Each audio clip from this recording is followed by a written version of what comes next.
आज का हमारा क्वेश्चन वही है जो लास्ट क्लास में था।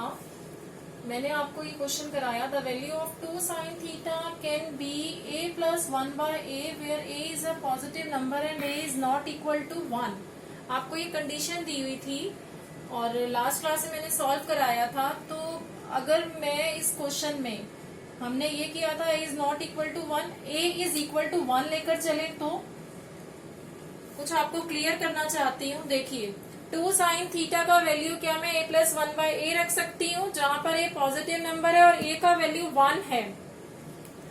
अगर a is not equal to 1 था, मैंने आपको बताया अर्थमेटिक मीन जो है वो ज्योमेट्रिक मीन से बड़ा होता है। इसी के साथ एक और कंडीशन होती है कि arithmetic mean is always greater than geometric mean और equal to geometric mean. Equal to भी होता है, लेकिन इक्वल टू के लिए कंडीशन क्या होनी चाहिए, जो नंबर है वो इक्वल होने चाहिए। नंबर जो है, जब अगर मैं a की वैल्यू 1 ले लेती हूँ तो हमारा a और 1 बाय ए क्या हो जाएगा, सेम हो जाएगा। अगर हम a को 1 ले लें तो a का वैल्यू भी 1 हो जाएगा और 1 बाय ए का वैल्यू भी 1 हो जाएगा। ये दोनों नंबर्स क्या हो जाएंगे, मेरे लिए सेम हो जाएंगे। और उस केस में हमारा अर्थमेटिक मीन जो होता है वो ज्योमेट्रिक मीन के इक्वल आ जाता है। करके देखते हैं इसको। इसका अगर मैं अर्थमेटिक मीन निकालूं तो a plus 1 by A upon 2, और अगर इसका मैं ज्योमेट्रिक मीन निकालूं तो a into 1 by A under root. इसी तरीके से हमने लिया। अब अगर a का वैल्यू 1 है तो यहां से क्या मिला मुझे, 2 अपॉन 2, और यहाँ क्या मिला मुझे, अंडर रूट ऑफ 1। अगर मैं a का वैल्यू डालती हूँ तो 1 ही मिल जाएगा यहाँ पे। अब a प्लस 1 बाय ए हमारा 2 है, ठीक है। इस 2 को अगर मैं उधर ले जाऊं, दोनों नंबर सेम है तो इज इक्वल टू का साइन है। इस 2 को मैं उधर ले जाऊं और इस 2 की जगह क्या पुट कर सकती हूँ, a प्लस 1 बाय ए की जगह में क्या पुट करूंगी, 2 साइन थीटा। इस 2 की जगह हम क्या रखेंगे, a प्लस 1 बाय ए है ना ये 2, और इसको हम किससे रिप्लेस करा रहे हैं, 2 साइन थीटा से। तो 2 साइन थीटा का वैल्यू 2 तो हो सकता है, क्योंकि मैंने आपको क्लियर किया था जो साइन थीटा का ग्राफ हम जब ड्रॉ करते हैं, साइन थीटा के ग्राफ में साइन थीटा की वैल्यू -1 से 1 के बीच में ऑसिलेट करती रहती है। 1 से ग्रेटर नहीं होती तो और -1 से इधर नहीं जाती। जो साइन थीटा की वैल्यू है, मैक्सिमम वैल्यू इसकी 1 रहती है यहाँ पर, ठीक है, और इसकी मिनिमम वैल्यू क्या रहती है, -1। इन्हीं के बीच में ऑसिलेट करता रहता है। अगर साइन थीटा का मैक्सिमम वैल्यू 1 हो तो 2 इंटू 1 क्या हो जाएगा, 2। इसका मतलब हम इसको रिप्लेस करा सकते हैं 2 साइन थीटा से, क्योंकि 2 इज इक्वल टू 2 तो होता है, मैक्सिमम वैल्यू 1 जाएगा। इस केस में तो ये इसको हम इस तरीके से पुट कर सकते हैं। इसीलिए उस क्वेश्चन में क्या था, a is not equal to 1 given था आपको, ठीक है। और उसके लिए हमने क्या केस लिया था, arithmetic mean is greater than geometric mean. इसका मतलब क्या कि दोनों नंबर जो है वो डिस्टिंक्ट नंबर्स हैं, अलग अलग हैं, इक्वल नहीं है। आगे चलते हैं, ट्रिग्नोमेट्रिक रेशियोज के बारे में पढ़ लेते हैं। 0 एंड 90 डिग्री। वैसे तो आपको टेबल लर्न कराया था, साइन थीटा 0 पे 0 होता है और 30 पे 0, 30 कुछ स्पेसिफिक एंगल्स पे मैंने आपको वैल्यूज बताई थी, ठीक है। लेकिन कई बार पेपर में ये पूछ लिया जाता है कि साइन थीटा अगर 0 पर 0 है तो किस तरीके से। इसका एक बार ज्योमेट्रिकल इंटरप्रिटेशन भी देख लेते हैं। Let X A Y theta be an acute angle. ये एक एक्यूट एंगल है और P जो है वो एक पॉइंट है टर्मिनल साइड पर। हमने एक रे ली पहले AX और इसको रोटेट कराया, y तक ले गए और एक हमें टर्मिनल साइड मिली है, वहां पे हमने एक्यूट एंगल बनाया है। फिर एक परपेंडिकुलर ड्रॉ किया है PM एक परपेंडिकुलर बनाया है फ्रॉम P ऑन AX पर हमने एक परपेंडिकुलर बनाया, तो PAN जो है वो एक राइट एंगल ट्रायंगल हमें मिल गया, वेयर एंगल M क्या है इधर 90 डिग्री है। क्लियर। आपको ये मालूम है साइन थीटा जो है क्या होता है, perpendicular upon hypotenuse. Sine theta के सामने वाला एंगल परपेंडिकुलर, तो PM परपेंडिकुलर अपॉन हाइपोटेन्यूज हो गया AP। ये हमने सीखा कि साइन थीटा PM बराबर AP होता है। अगर मैं थीटा को 0 डिग्री का कर दूं, अगर मैं थीटा को 0 डिग्री कर दूं, थीटा, ये एंगल इस तरीके से बन रहे हैं, देखिए ये एक्यूट एंगल बन रहा है। अगर मैं इन दोनों के बीच में थीटा बन रहा है, अगर मैं इस थीटा को ही 0 कर दूं तो एपी, पीएम बिल्कुल खत्म हो जाएगा। थीटा को 0 कर दूं तो पीएम क्या हो जाएगा, 0 हो जाएगा, और एपी जो है वो एएम पर लाई कर जाएगी। ये वाली लाइन जो है वो इस पर आ जाएगी, ये खत्म हो जाएगा। इस थीटा को 0 करने का मतलब क्या है, धीरे धीरे यहाँ आएंगे हम, इस पॉइंट पर कम करते हुए जब जाएंगे, और इस थीटा को अगर बिल्कुल 0 कर देंगे तो पीएम तो कुछ नहीं रह जाएगी, पीएम क्या हो जाएगा, 0।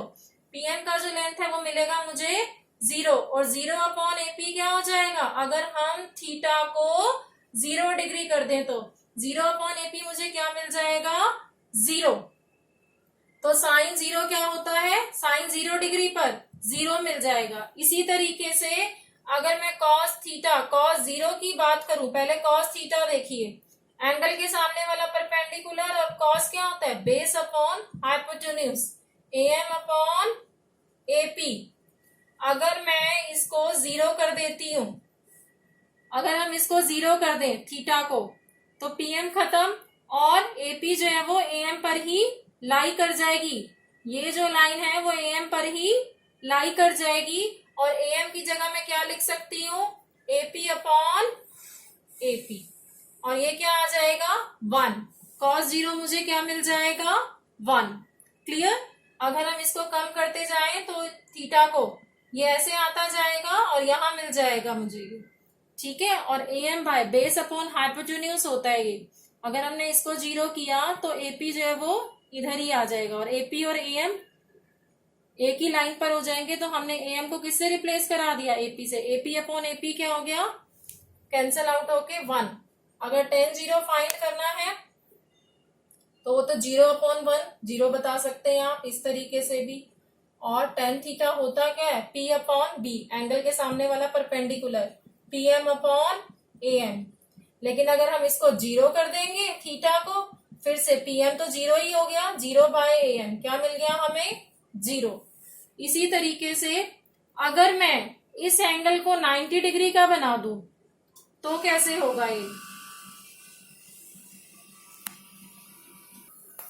अगर इस थीटा को मैं 90 करती हूँ तो ये किस तरीके से एंगल बनेगा, देखो इस पॉइंट को भी हम हटा देते हैं यहाँ से। अगर इस थीटा को मुझे बढ़ाना है तो मैं यहाँ बढ़ाऊंगी तो ऐसे लाऊंगी इसको, ये थीटा बढ़ गया, फिर इसको ऐसे लाऊंगी, ठीक है। आप देख रहे हैं बेस कम होता जा रहा है, यहाँ पॉइंट आया, फिर यहाँ आया ये पी, ये जो बेस है पहले एएम इतना था, ये कम होता जा रहा है, ठीक है। और जब मैं इस थीटा को 90 डिग्री बनाऊंगी, इसको और ऐसे करूंगी, तो ये जो बेस है मुझे क्या मिल जाएगा, 0।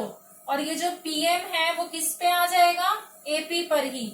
जो पीएम और एपी है वो एक ही लाइन हो जाएगी, पीएम बराबर हो जाएगा एपी के।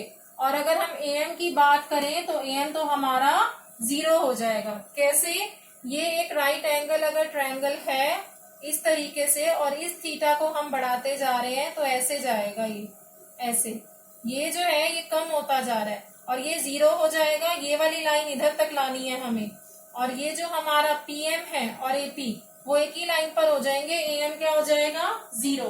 तब साइन थीटा हमारा क्या था, पीएम अपॉन एपी, ऐसे ही चलेगा, पीएम अपॉन एपी। और पीएम अगर हम इसको 90 डिग्री कर दें, साइन 90 डिग्री, तो हमारा पीएम किसके बराबर हो गया, एपी के ही बराबर। तो एपी अपॉन एपी क्या आ गया, 1। तो साइन 90 का वैल्यू क्या हो गया, 1।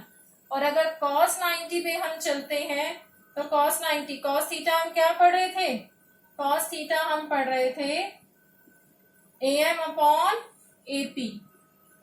लेकिन अब जो हम थीटा लेकर चल रहे थे वही उसी हिसाब से लेके चलेंगे। थीटा हमने एक्यूट बनाया था, अब हम उसी थीटा को 90 डिग्री का बना रहे हैं। अगर हम उसको cos 90 का बनाते हैं तो हमारा am क्या हो गया, 0 हो गया, और cos 90 का वैल्यू हमें मिल गया 0।